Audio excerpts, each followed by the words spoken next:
one of the things that he observes is this. All of the great teachers throughout the history of our species have merely taught one thing over and over, in whatever language or whatever time. All have said very simply, give up weak attractors for strong attractors. Period. Give up weak attractors for strong attractors. And he says individuals of great power throughout human history have been those who have totally aligned themselves with powerful attractors. Again and again they have stated that the power they manifested was not of themselves.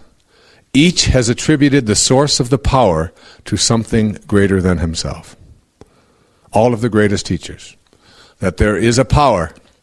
And the division between power and force, if you look at the cover of the book, power is in white, a higher energy, and force is in dark, a lower energy.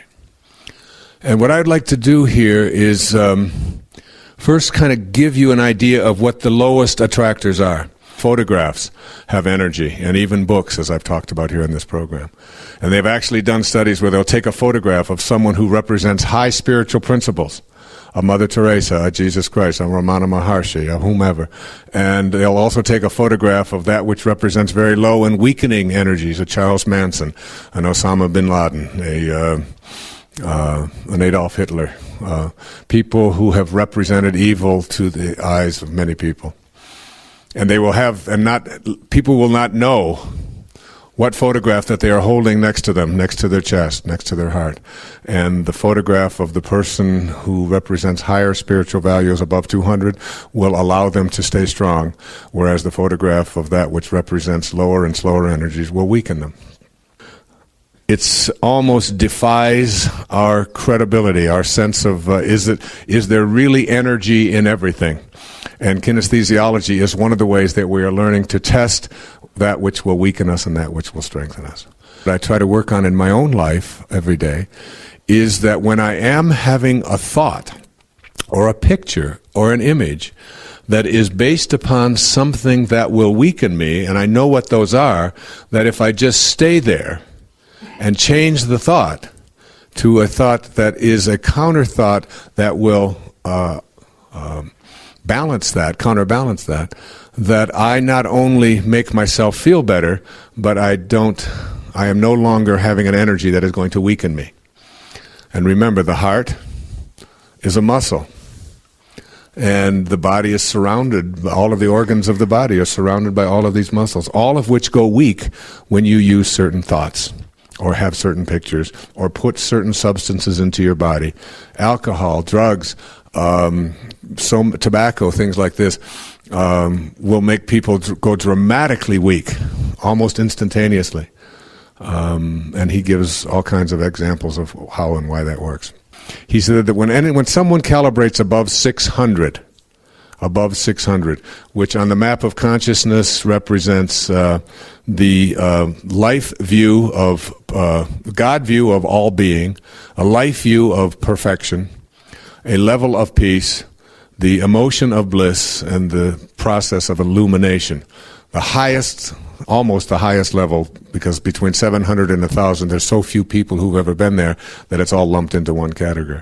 That anybody who calibrates above 600, that is one of those St. Francis type people who, whenever they encounter anything, they always have nothing to send but love, that I've been talking about throughout this program. That everyone who encounters someone who calibrates above 600 and enters their energy field is automatically healed. Such is the energy that they radiate.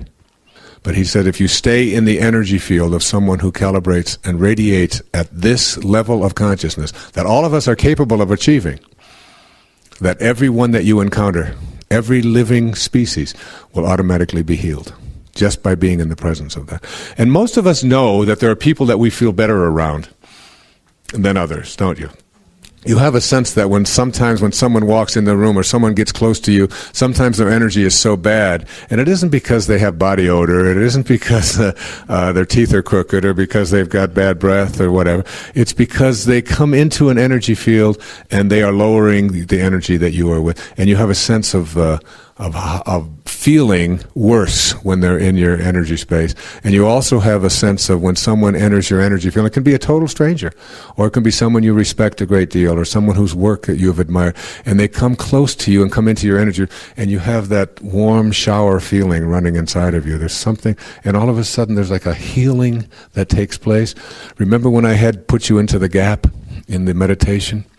And when we talked about embracing silence, and when you go into that gap, what you're doing is you're raising your energy level, just ever so slightly. But the fact of moving your energy up, just in an instant of going into that gap, gives you that really sort of warm, good feeling inside of you, because you've reconnected to something that is higher.